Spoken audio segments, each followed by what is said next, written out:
performants les uns que les autres. Chaque jour, de gigantesques avions transportent des millions de tonnes de marchandises aux quatre coins du monde. Nous avons décidé de mettre 5 de ces géants sous le feu des projecteurs. Lequel est le meilleur? Lequel est le plus gros, le plus rapide, le plus puissant? C'est le meilleur avion de transport tactique au monde. Lequel a la plus grande capacité? Lequel peut décoller le plus facilement? Les gens se demandaient comment cet avion pourrait voler.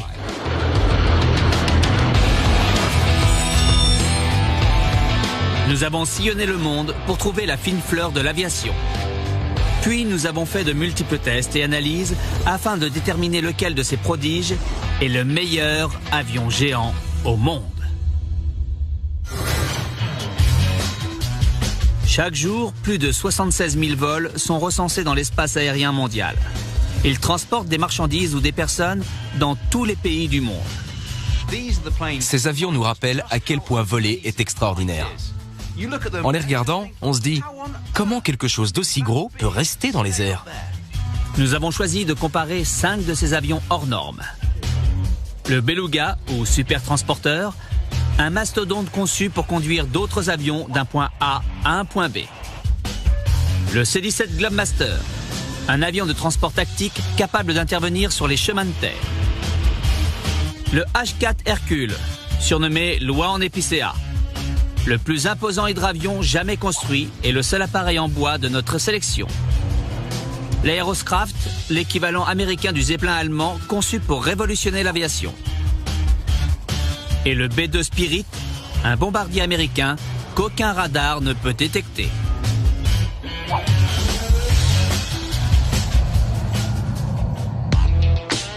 Cinq machines, 5 merveilles d'ingénierie. Place aux 5 tests qui vont les départager. Notre première catégorie est la capacité de chargement. De combien d'espace dispose chacun de nos concurrents? 5e, le B-2 Spirit, qui a une capacité approximative de 100 mètres cubes. Le volume exact est classé top secret. Et il n'est pas très spacieux, mais le peu d'espace qu'il a est rempli d'armements de pointe. À la 4e place, le H-4 Hercule. Il a été créé pour transporter jusqu'à 750 soldats ou une citerne de 35 tonnes. L'espace intérieur avoisine les 450 mètres cubes. Cet avion était extrêmement moderne pour l'époque. Les ingénieurs s'en inspirent encore aujourd'hui. 3e, le C-17 Globemaster et sa soute de 590 mètres cubes. Il peut transporter 77 tonnes de marchandises. Ce qui est intéressant avec le C-17, c'est qu'il peut transporter différentes sortes de chargements. Des troupes, des véhicules. Au besoin, il peut même faire office d'hôpital. Il contient tout le matériel nécessaire. En 2e position, l'Aeroscraft. Quand il sera opérationnel, le Zeppelin devrait atteindre une capacité supérieure à 7000 mètres cubes. Si cet engin tient toutes ses promesses, une fois que les essais seront terminés, il surpassera tous ses prédécesseurs. En attendant ce jour, la première place revient au super transporteur grâce à sa capacité de chargement de 1400 mètres cubes. Le titan du transport est surnommé le Beluga. En termes de volume, il est réputé pour être imbattable. C'est un monstre. Le Beluga est l'avion idéal pour transporter les cargos les plus volumineux. En effet, cet avion de ligne modifié a un appétit insatiable. Ce jour-là, le capitaine Jean-Marc Préti, qui a 8500 heures de vol à son actif, a une mission à remplir. Au départ de Toulouse, il doit se rendre au Royaume-Uni pour récupérer les ailes d'un avion de ligne. Il doit ensuite les livrer à Hambourg, en Allemagne, tout cela en 7 heures à peine. On transporte tout type de matériel fabriqué par les sous-traitants Airbus, que ce soit des ailes, des fuselages, sont transportés dans notre avion. Si les ailes commandées par la société qui emploie Jean-Marc ne sont pas livrées avant 19 heures, le processus d'assemblage sera interrompu. Selon les centres météorologiques, il y aura beaucoup de vent au Royaume-Uni et en Allemagne. Le voyage promet d'être difficile. Pour piloter cet avion, c'est comme un autre avion, je dirais, mis à part la particularité du décollage et de l'atterrissage, où on est vraiment très limité en vent travers. Et donc on a des limitations un peu plus basses qu'un autre avion. Le capitaine Pretty établit son plan de vol. Il n'est pas le seul à être sous pression. À Broughton, au Pays de Galles, une équipe d'ingénieurs se démène pour que les nouvelles ailes soient prêtes quand il viendra les chercher. Paul Anderson est responsable des livraisons d'ailes. Fort de ses 17 ans d'expérience dans l'aéronautique, il est chargé de transférer les ailes à l'intérieur du Beluga au plus vite. Nous devons impérativement réussir à charger et tourner l'avion en 1h45. Sinon, les chaînes de production de Hambourg, Toulouse et Brême ne pourront pas terminer leurs avions. Ici, c'est bon. C'est à moi de jouer. J'ai du pain sur la planche. Paul et son équipe disposent de moins de 2 heures pour préparer la commande avant l'arrivée du Beluga.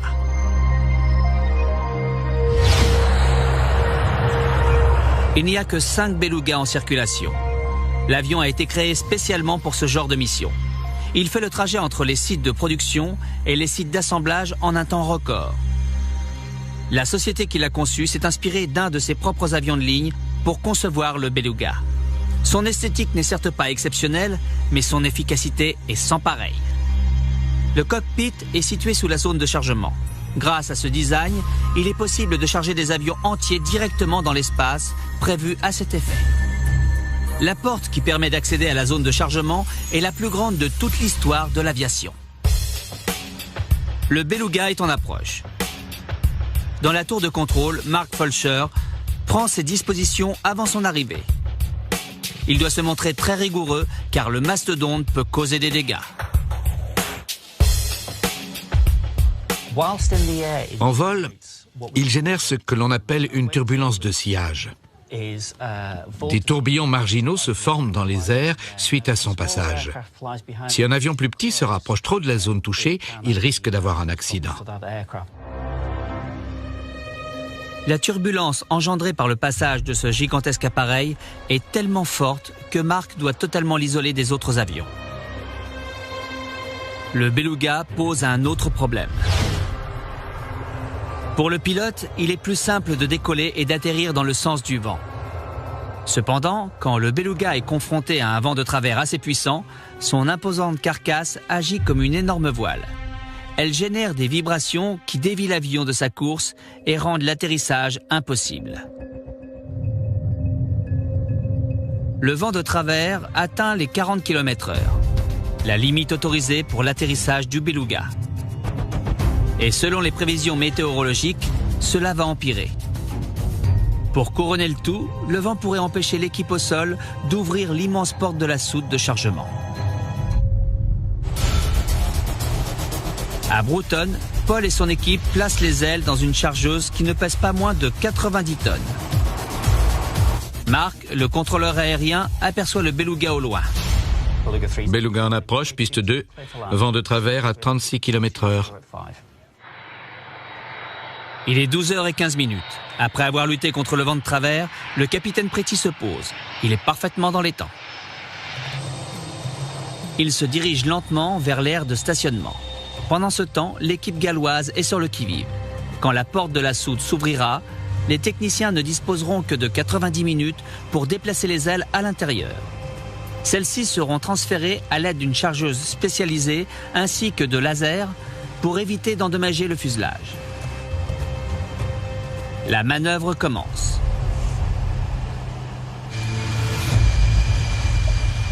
Chaque kilogramme du cargo doit impérativement être agencé correctement à l'intérieur de l'appareil pour que le centre de gravité du Beluga ne soit pas déplacé pendant le vol.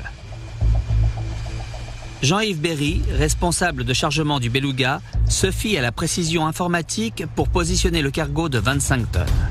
Donc en fait, on met l'avion, on met la charge dans la soute en fonction du placement qui a été déterminé par l'ordinateur. Donc on voit que les capteurs optiques qui sont du côté gauche, là, en fait la charge, on voit qu'elle avance tout doucement, là, et on va la placer à cet endroit-là. Il transfère délicatement les ailes à l'intérieur. Il n'y a que quelques millimètres de marge de chaque côté. Pendant ce temps, dans la cabine de pilotage, le capitaine a un problème. À Brême, le vent est trop fort pour décoller. Un autre beluga est coincé sur le site. Et à Brême, il y a un autre avion qui est devant nous. Il y a beaucoup de vent là-bas, il y a plus de 35 nœuds. Et notre porte, on ne peut pas l'ouvrir au-delà de 30 nœuds de vent. Ce qui fait que l'avion à Brême, ne pouvant pas ouvrir, il ne peut pas charger. Et nous, aujourd'hui, comme on est derrière lui, on ne pourra peut-être pas aller à Brême, donc on sera obligé de dormir ici. Pendant que le capitaine Préti espère une amélioration des conditions météo, Jean-Yves Berry et ses collègues ont terminé l'opération. Les ailes sont en place. Ils ont respecté le temps qui leur était imparti. Donc là, on ferme la porte, on fait descendre les vérins. Et voilà, on a fini l'opération de chargement. La porte va se fermer environ en 3 minutes. Les ingénieurs de Broughton regagnent l'usine. Le capitaine Préti reçoit des nouvelles de Brême. Oui. D'accord. Donc, voilà, les opérations viennent de m'appeler. L'avion qui nous bloquait à Brême vient d'ouvrir. La météo s'est améliorée. Moins de 2 heures après son arrivée au Pays de Galles, le beluga est sur le départ. Beluga pareil au décollage, piste 2, vent de travers 37 km/h. Les 150 tonnes de métal s'élèvent dans les airs. Prochaine escale, Brême, dans 2 heures à peine. En ce qui concerne la capacité de chargement, c'est le beluga qui fait la différence. Mais tiendra-t-il la distance dans les 4 autres catégories? À suivre. Au cours de nos prochains tests, nous mesurerons l'envergure des appareils et nous découvrirons lequel d'entre eux est le plus rapide.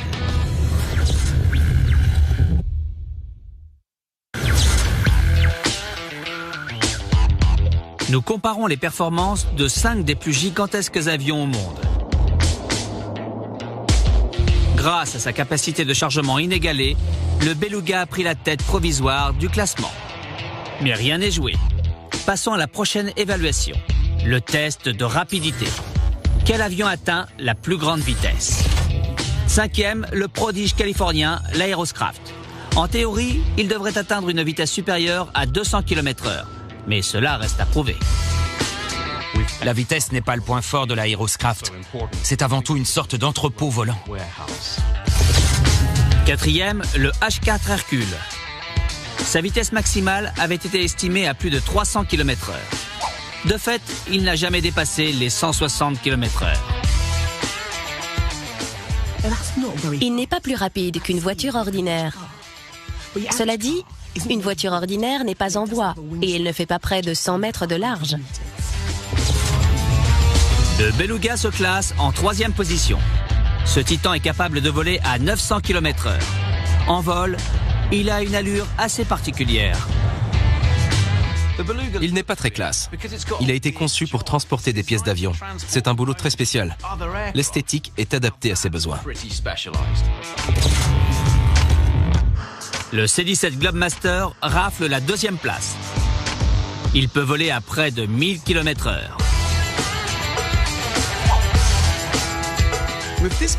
Il faut prendre tout le cycle en compte avec cet avion. Le chargement, le décollage, l'atterrissage, le déchargement et le décollage. Numéro 1, c'est le B-2 Spirit. Cet avion à la signature radar minimale se déplace en moyenne à 900 km/h. L'US Air Force le qualifie de haut subsonique, sans préciser la vitesse maximale qu'il peut atteindre. Contrairement aux autres bombardiers qui misent sur la vitesse, le B-2 mise sur son mode furtif. Voici la base de White Mine dans le Missouri. Elle abrite les bombardiers de la mythique 509e escadre de l'US Air Force et sa redoutable flotte de B-2 Spirit, le bombardier le plus sophistiqué et le plus coûteux jamais construit. Garrett Barty a environ 1000 heures de vol à son actif. Il est l'un des rares soldats choisis pour piloter le B-2. Le B-2 est la seule aile volante au monde. Ce qui le rend encore plus spécial, c'est qu'il est totalement furtif. Ses missiles et sa discrétion font de lui une arme exceptionnelle. l'extraordinaire force de frappe du B2 Spirit fait de lui un terrible adversaire. Le capitaine compte sur son équipe de professionnels pour que l'arsenal de l'appareil soit parfaitement opérationnel à chaque vol.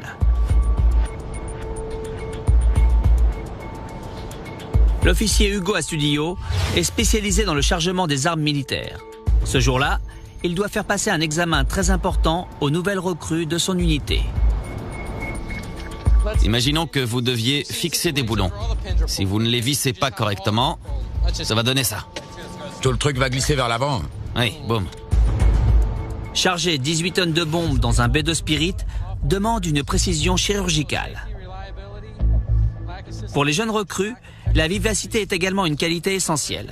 Elles vont être soumises à une épreuve de rapidité.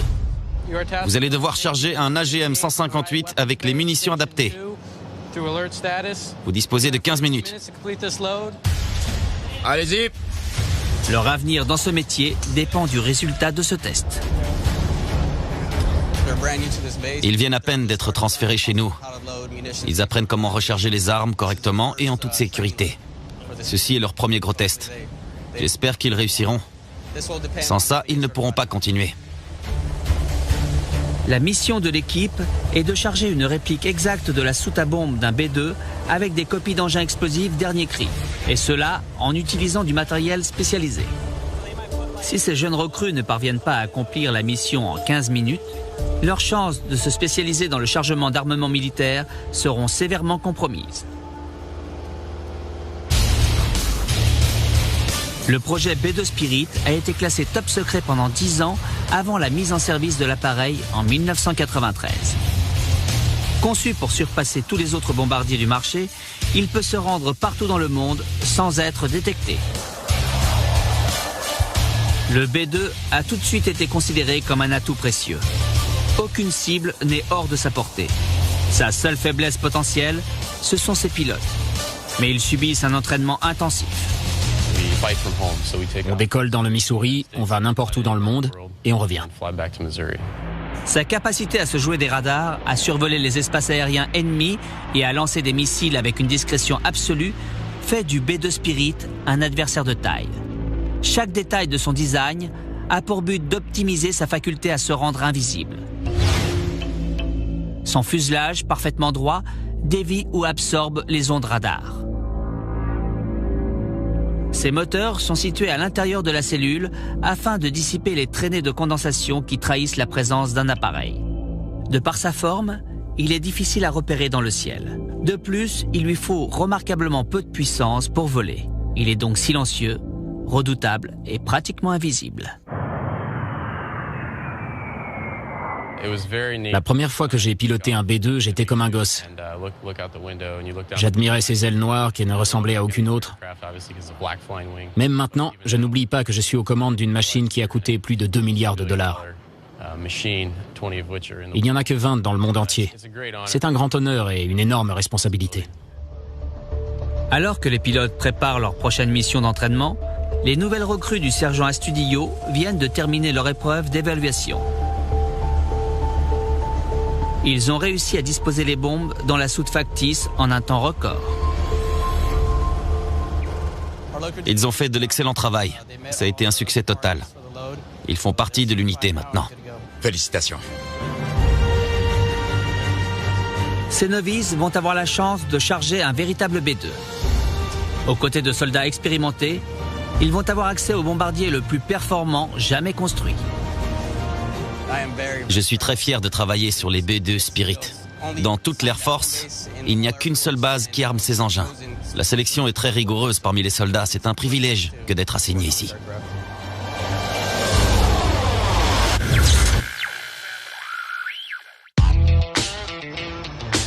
Nous avons décidé de mettre 5 chefs-d'œuvre d'ingénierie à l'épreuve afin de savoir lequel parmi eux est le meilleur avion géant au monde.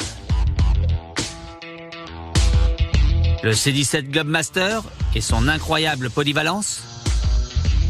Le H-4 Hercule, construit il y a 70 ans. L'énorme Beluga. Le transporteur du futur baptisé Aeroscraft. Ou l'indétectable B2 Spirit. Le Beluga a une longueur d'avance sur ses rivaux pour l'instant. Passons à la catégorie suivante. J'ai nommé l'envergure. 5e, l'Aeroscraft. Ce dirigeable du futur va peut-être révolutionner le transport de fret, mais il ne mesure que 28 mètres de large. D'habitude, on mesure l'envergure par rapport aux ailes de l'avion. Mais comme il n'en a pas, on va devoir se contenter de mesurer sa largeur. 4e, le Beluga. Ses 45 mètres d'envergure lui permettent de transporter des pièces de toutes sortes, ainsi que des satellites de communication. Son envergure est la seule chose qui ne soit pas étrange. 3e, le C-17. Les constructeurs se sont inspirés des ailes d'un oiseau de proie pour dessiner les siennes. Leurs 51 mètres d'envergure compensent la petite taille de l'appareil. Quand on observe la position des ailes, on voit qu'elles sont situées au sommet de la cellule. Cela augmente la stabilité de l'avion. 2e, le B-2 Spirit. Le bombardier de l'US Air Force possède une envergure supérieure à 52 mètres. Le B-2 est une aile volante géante. On a du mal à se rendre compte qu'il a une envergure aussi impressionnante. Elle est de 52 mètres, soit 26 taxis londoniens mis bout à bout. Mais le H-4 Hercule, plus connu sous le nom de Loi en épicéa, est loin devant avec ses 97 mètres d'envergure. Il a presque 70 ans, mais il détient toujours le record de la plus grande envergure. Le 2 novembre 1947. Le plus gros avion jamais construit prend son envol près de Long Beach, en Californie. Aux commandes de l'hydravion et de ses 24 000 chevaux, le réalisateur et aviateur de talent Howard Hughes. Il s'est mis en tête de créer le premier transporteur militaire transatlantique au monde. Le H-4 était 3 fois plus volumineux que tous les appareils de l'époque. Peu de gens croyaient qu'il pourrait prendre son envol, mais il y est arrivé. Une seule fois, pendant moins d'1 minute. Malgré tout, Hughes a donné tort à tous ses détracteurs, et son avion est entré dans l'histoire de l'aviation. À présent, le Titan se trouve dans l'Oregon. Il est exposé au musée Evergreen, spécialisé dans l'aéronautique. Chip Yates est aviateur. Il a déjà battu plusieurs records. C'est également un pionnier de l'aéronautique électrique. Il est venu étudier le H-4 car il compte s'inspirer des nombreuses innovations de son design pour construire un avion et établir un nouveau record transatlantique. Il est immense. On a beau lire des tas d'articles sur cet avion, quand on le voit, on est bluffé. Pour se lancer dans un tel projet, il fallait être dingue et génial à la fois. Et je crois que ça résume bien la personnalité de Howard Hughes. Mais même pour Howard Hughes, la tâche n'avait rien d'aisé. Pour ne rien arranger, l'armée américaine a insisté pour qu'il construise le H-4 à partir du matériau le moins cher de l'époque qu'on trouvait en abondance, le bois. C'est comme si quelqu'un venait vous voir en vous demandant de construire un 747 en bois. Pour bâtir cet engin volant de légende, ce n'est pas de l'épicéa que Hughes a choisi, comme le surnom de l'avion le suggère, mais du bouleau. Celui-ci a permis de développer une technique qui est toujours utilisée dans l'aéronautique moderne. Pour réussir ce pari fou, Hughes et ses associés ont inventé un composite. Ils travaillaient à partir de bandes de bois très fines, qui étaient donc suffisamment flexibles pour prendre la forme de la coque. Ils les ont placées dans le sens de la largeur, comme on le fait avec la fibre de verre aujourd'hui. Ensuite, ils ont collé le tout et posé 8 tonnes de clous. Une fois que c'était sec, ils ont enlevé tous les clous pour réduire la masse de l'avion. La structure est très solide. Ce composite est un peu l'ancêtre de ceux que l'on utilise aujourd'hui.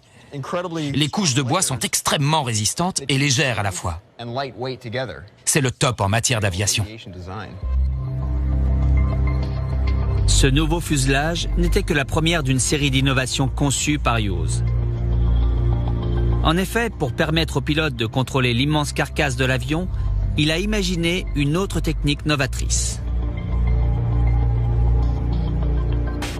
Cet avion était trop imposant pour être équipé de câbles standards. Il aurait fallu 200 personnes à bord pour faire décoller un avion de cette taille en utilisant la technologie de l'époque. Mais Hughes a trouvé une solution. Un ingénieux système hydraulique qui connectait les commandes situées dans le cockpit à toute la surface de l'immense appareil. Et ceci non pas à l'aide de câbles, mais de tubes remplis de fluide hydraulique sous pression. Ce dispositif a révolutionné l'aéronautique. Le pilote pouvait générer une force considérable grâce à une simple pression des commandes. Tous les gros avions de ligne ont été construits selon ce modèle jusqu'à ce que le système soit informatisé. La construction de l'H4 a été achevée 4 ans après la date initialement prévue. En novembre 1947, le monde entier retient son souffle alors que l'inventeur s'installe aux commandes pour effectuer un vol test. On y est. C'est ici qu'Howard Hughes s'est assis et qu'il a dû décider s'il allait tenter de décoller ou non. Alors que le monde entier avait les yeux braqués sur lui. Il a mis les gaz, 24 000 chevaux. Il a poussé jusqu'à 130 km/h. Hop, il a décollé.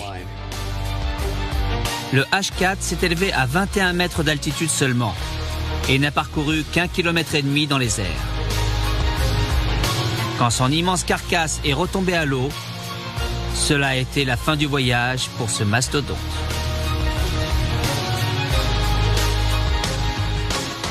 Les coûts de production avaient grimpé en flèche et les innovations de Hughes étaient déjà obsolètes. Même si l'oie en épicéa n'a pris son envol qu'une seule et unique fois, cela a suffi. Hughes a su prouver au monde qu'un avion de cette taille pouvait bel et bien voler. Grâce à sa première visite au musée, Chip Yates a compris qu'en termes de design aéronautique, rien n'est impossible. Dans les années 1940, les gens se demandaient comment cet avion pourrait voler. Mais Hughes leur a montré que c'était possible et c'est grâce à lui qu'on a pu concevoir certains bombardiers, des appareils à grande autonomie et les avions de ligne modernes. Après les 3 premiers tests, il apparaît que 2 de nos concurrents se disputent la première place. Le C-17 et le B-2 sont à égalité. Pourront-ils maintenir ce cap durant la 4e évaluation, celle de la puissance ? Quel géant a suffisamment de punch pour briller dans cette catégorie ? Malgré 3 moteurs diesel qui génèrent une poussée de 13 kN, l'Aeroscraft est la lanterne rouge de ce classement. Il faut un moteur pour propulser cet engin dans les airs, mais c'est une sorte de gros ballon. Une fois qu'il est là-haut, le moteur est quasiment inutile. Avant-dernier, le H4. Ces 8 moteurs généraient 130 kN. Cet avion est immense. La poussée est bien trop faible par rapport à sa taille. De plus, il a 70 ans. La technologie a beaucoup évolué depuis. 3e, le Beluga. Ces 2 turboréacteurs génèrent une poussée de 240 kN. On a du mal à comprendre comment il peut voler. Il a une allure très curieuse. Les ailes semblent trop petites et la cellule trop grosse. En 2e position, le B-2 Spirit, qui dispose d'une poussée de 308 kN. Le B-2 est moins puissant que certains appareils, mais son rapport puissance-poids est meilleur que les leurs. L'avion est donc plus agile et plus réactif. Mais grâce à une poussée 2 fois plus forte que celle du B-2, c'est le C-17 qui est le champion incontesté dans cette catégorie. Il existe des avions cargo plus puissants, mais le C-17 est plus efficace. Lui seul peut atteindre certaines zones difficiles d'accès. Voici la base aérienne de Papa, en Hongrie. Elle abrite l'unité de transport lourd, un corps stratégique créé pour assister 12 nations partenaires au cours de missions défensives et d'opérations menées dans le but de maintenir la paix.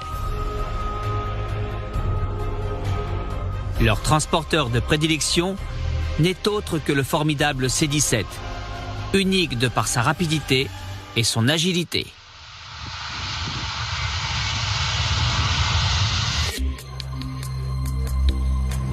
On va déplacer celle-là vers l'avant. Ah ouais. Et celle-ci vers l'arrière.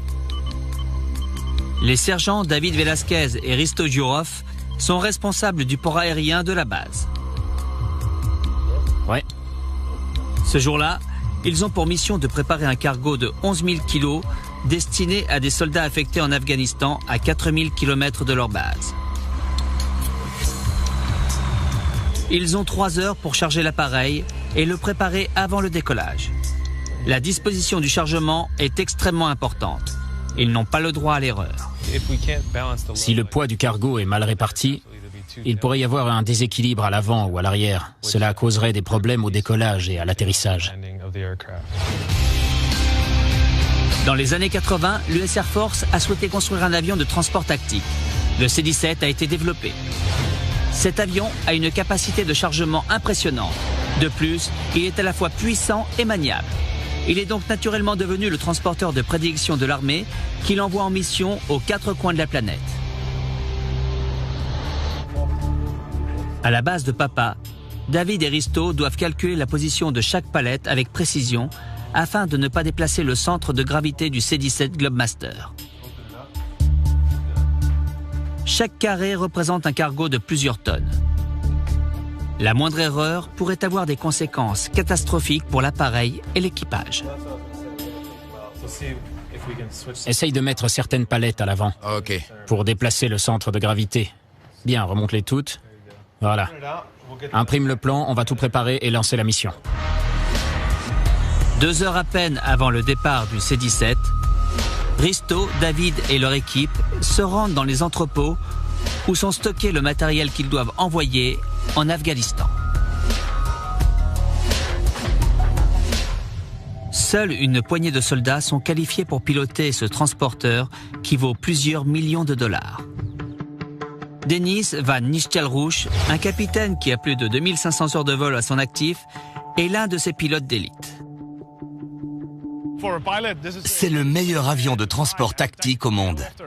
Il peut transporter d'énormes cargos. Il a 4 moteurs. Il peut faire office d'avion ravitailleur ou parachuter des hommes et des vivres.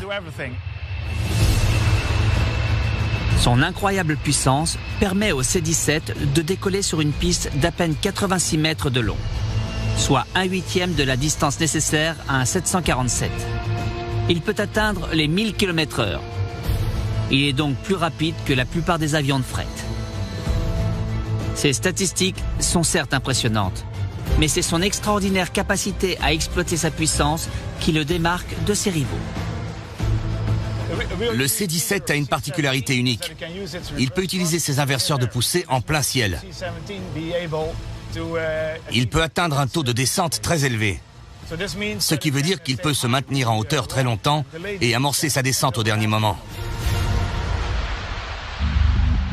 Chacun des 4 turboréacteurs est équipé de portes coulissantes actionnées grâce à un système hydraulique. Quand les inverseurs sont activés, les portes se déplacent de façon à modifier le mouvement de la poussée vers le haut. Cette innovation, alliée à un design qui rappelle le profil d'un oiseau de proie, permet au C-17 d'amorcer une descente en piqué et de se poser sur des chemins de terre isolés.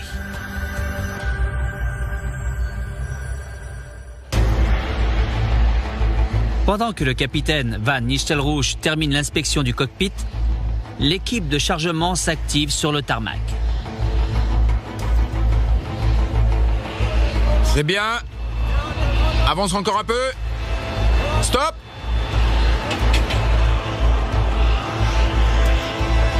C'est bon. Il nous faudra un chariot élévateur pour la 2e palette. En seulement 90 minutes, l'équipe de chargement transfère les 11 000 kilos de matériel à l'intérieur de la soute, en s'assurant que les palettes resteront à leur place pendant le vol. Du moment que le container est positionné à 360 degrés, c'est bon. C'est parfait, on a fini. Les techniciens ferment la soute. Ils sont parfaitement dans les temps. Dans la cabine de pilotage, l'équipage vient de terminer les contrôles d'usage et se prépare à décoller. Moteur 1 en marche. Tour de contrôle à C-17. Tout est en ordre. Décollage autorisé, piste 16. Prochaine escale pour le transporteur le plus efficace au monde, l'Afghanistan.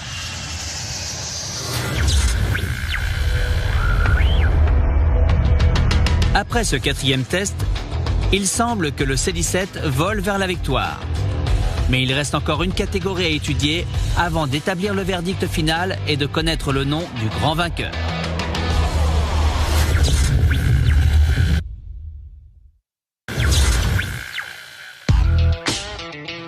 Nous examinons à la loupe 5 avions géants en les comparant selon 5 catégories. Lequel d'entre eux aura le dernier mot? Le C-17 Globemaster est en tête pour l'instant. Mais sera-t-il à la hauteur au cours du dernier test qui concerne la distance nécessaire au décollage? De quelle longueur de piste nos géants ont-ils besoin? Plus elle est courte, mieux cela vaut pour eux. C'est le B2 Spirit qui ferme la marche. Il a besoin d'une piste de 1800 mètres pour prendre son envol. Quatrième, le Beluga, qui peut décoller sur une piste de 938 mètres de long.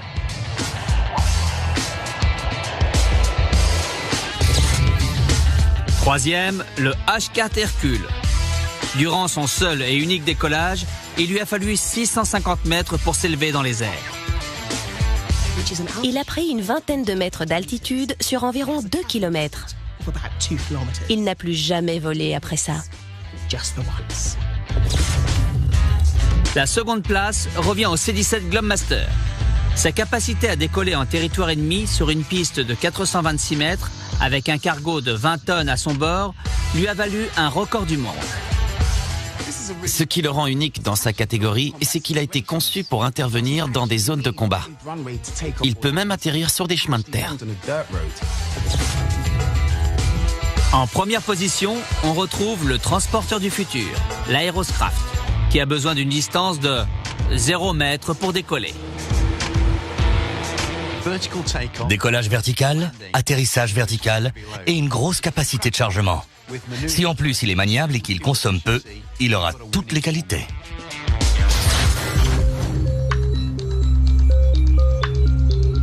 Tustin, Californie. Derrière les portes d'un hangar construit pendant la guerre, une équipe d'ingénieurs audacieux se démène pour achever la construction d'une machine unique en son genre. Un avion dirigeable rigide capable d'effectuer des décollages et des atterrissages verticaux. Combien de temps il vous faudra pour tout terminer? Ça se présente bien. On n'a plus qu'à vérifier que le servomécanisme fonctionne. Tim Kenny est spécialisé dans la conception d'avions plus légers que l'air. Il est l'ingénieur en chef du projet Aeroscraft. Ce jour-là, Tim et son équipe sont soumis à une pression croissante. Leur prototype doit effectuer un vol test sous peu.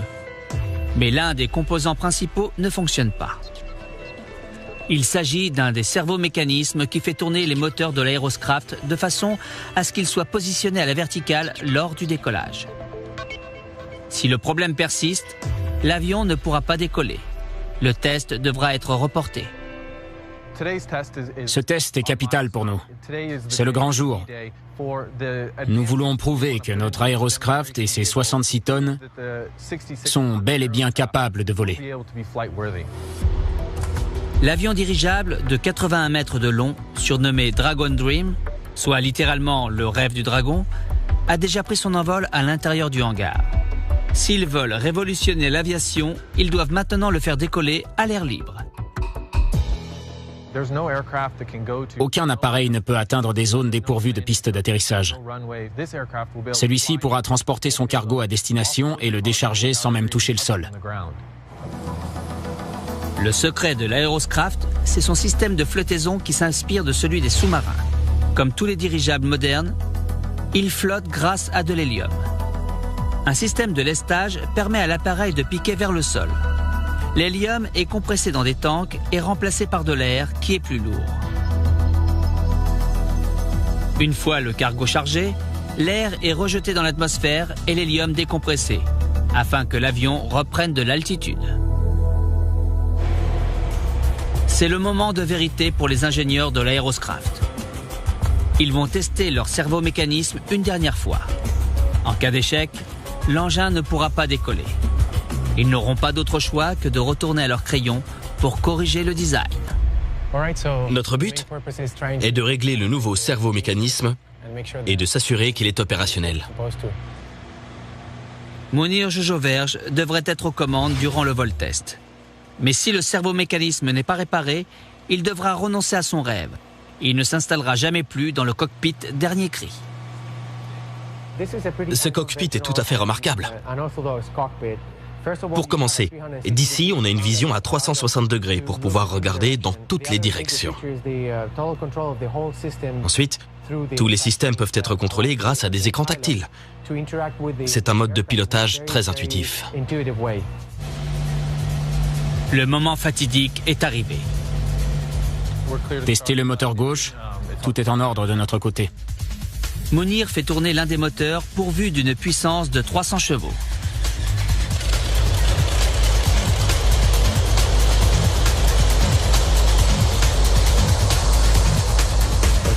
Pareil pour le test de déviation. Il tire doucement le manche.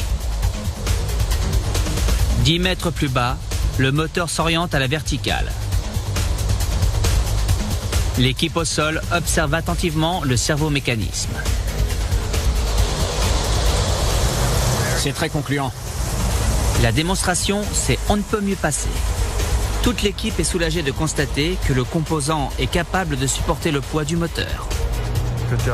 Très beau travail, les gars. Grâce à ce succès, le vol test aura bien lieu à la date prévue. Chaque étape que nous franchissons nous rapproche du vol test. Nous sommes tous très impatients d'y être. La rotation était parfaite, très fluide. Bien joué. Mon équipe a fait de l'excellent boulot. Le nouveau servomécanisme est opérationnel, on va pouvoir faire voler cette petite merveille en extérieur. La journée a été productive pour l'équipe de Tustin. Encore bravo. Merci. De rien. Allez, je me sauve.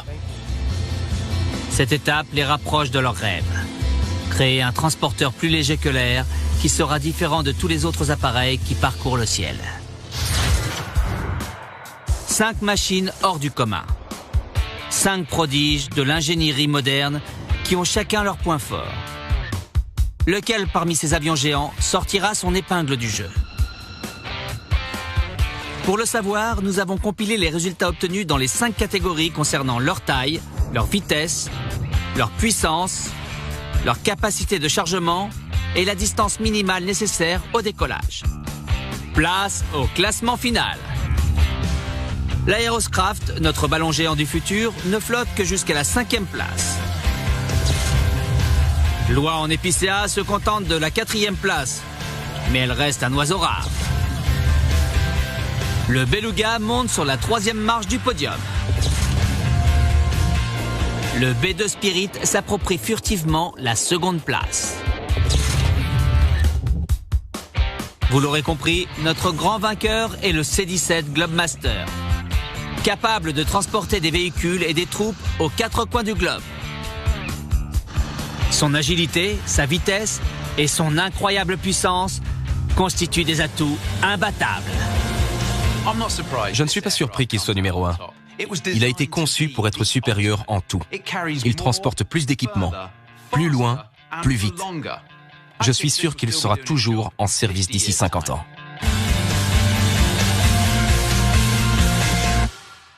Suivant. Cependant, quand le Beluga est confronté à un vent de travers assez puissant, son imposante carcasse agit comme une énorme voile.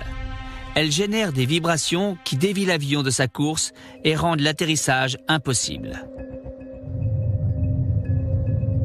Le vent de travers atteint les 40 km/h, la limite autorisée pour l'atterrissage du Beluga. Et selon les prévisions météorologiques, cela va empirer. Pour couronner le tout, le vent pourrait empêcher l'équipe au sol d'ouvrir l'immense porte de la soute de chargement. À Broughton, Paul et son équipe placent les ailes dans une chargeuse qui ne pèse pas moins de 90 tonnes. Marc, le contrôleur aérien, aperçoit le Beluga au loin. Beluga en approche, piste 2, vent de travers à 36 km/h. Il est 12h15. Après avoir lutté contre le vent de travers, le capitaine Pretty se pose. Il est parfaitement dans les temps. Il se dirige lentement vers l'aire de stationnement. Pendant ce temps, l'équipe galloise est sur le qui-vive. Quand la porte de la soute s'ouvrira, les techniciens ne disposeront que de 90 minutes pour déplacer les ailes à l'intérieur. Celles-ci seront transférées à l'aide d'une chargeuse spécialisée ainsi que de lasers pour éviter d'endommager le fuselage. La manœuvre commence.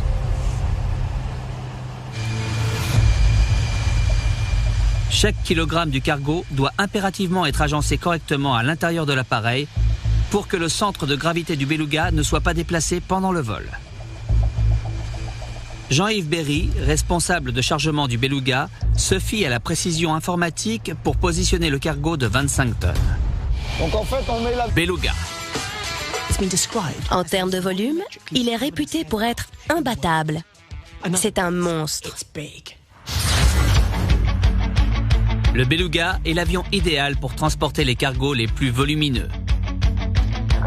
En effet, cet avion de ligne modifié a un appétit insatiable.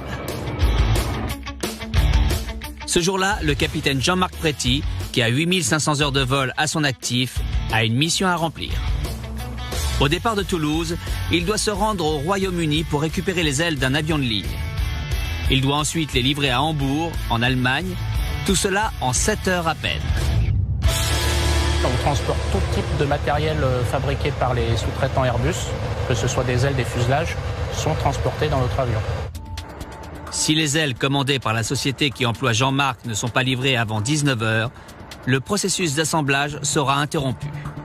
Selon les centres météorologiques, il y aura beaucoup de vent au Royaume-Uni et en Allemagne. Le voyage promet d'être difficile. Pour piloter cet avion, c'est comme un autre avion, je dirais, mis à part la particularité du décollage et de l'atterrissage, où on est vraiment très limité en vent travers.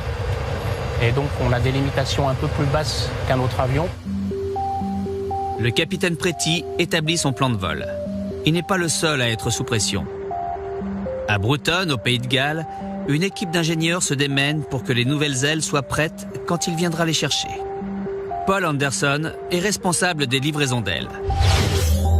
Fort de ses 17 ans d'expérience dans l'aéronautique, il est chargé de transférer les ailes à l'intérieur du Beluga au plus vite. Nous devons impérativement réussir à charger et tourner l'avion en 1 heure et 45 minutes. Sinon, les chaînes de production de Hambourg, Toulouse et Brême ne pourront pas terminer leurs avions.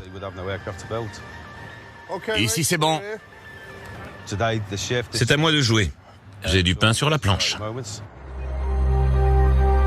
Paul et son équipe disposent de moins de 2 heures pour préparer la commande avant l'arrivée du Beluga.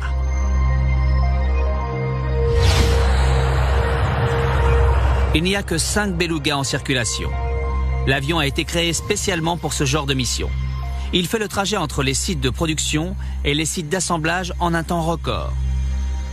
La société qui l'a conçu s'est inspirée d'un de ses propres avions de ligne pour concevoir le Beluga.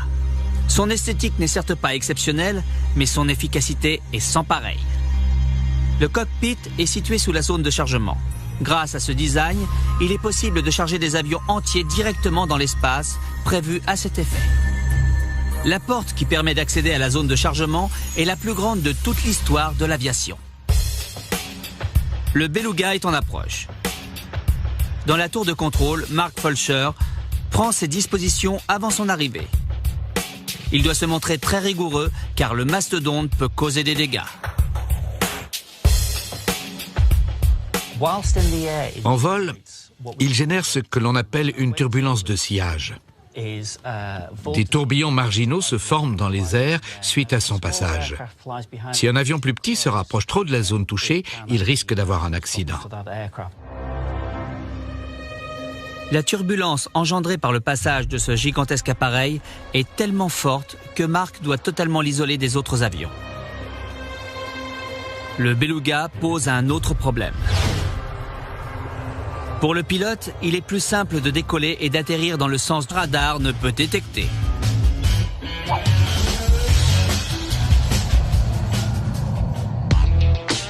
Cinq machines, 5 merveilles d'ingénierie. Place aux 5 tests qui vont les départager. Notre première catégorie est la capacité de chargement. De combien d'espace dispose chacun de nos concurrents? 5e, le B2 Spirit, qui a une capacité approximative de 100 mètres cubes. Le volume exact est classé top secret. Et il n'est pas très spacieux. Mais le peu d'espace qu'il a est rempli d'armements de pointe. À la 4e place, le H-4 Hercule. Il a été créé pour transporter jusqu'à 750 soldats ou une citerne de 35 tonnes. L'espace intérieur avoisine les 450 mètres cubes. Cet avion était extrêmement moderne pour l'époque. Les ingénieurs s'en inspirent encore aujourd'hui. 3e, le C-17 Globemaster et sa soute de 590 mètres cubes. Il peut transporter 77 tonnes de marchandises. Ce qui est intéressant avec le C-17, c'est qu'il peut transporter différentes sortes de chargements. Des troupes, des véhicules. Au besoin, il peut même faire office d'hôpital. Il contient tout le matériel nécessaire. En 2e position, l'Aeroscraft. Quand il sera opérationnel, le Zeppelin devrait atteindre une capacité supérieure à 7000 mètres cubes. Si cet engin tient toutes ses promesses, une fois que les essais seront terminés, il surpassera tous ses prédécesseurs. En attendant ce jour, la première place revient au Super Transporteur grâce à sa capacité de chargement de 1400 mètres cubes. Le titan du transport est surnommé le plus performant les uns que les autres. Chaque jour, de gigantesques avions transportent des millions de tonnes de marchandises aux 4 coins du monde. Nous avons décidé de mettre 5 de ces géants sous le feu des projecteurs. Lequel est le meilleur ? Lequel est le plus gros, le plus rapide, le plus puissant? C'est le meilleur avion de transport tactique au monde. Lequel a la plus grande capacité? Lequel peut décoller le plus facilement? Les gens se demandaient comment cet avion pourrait voler.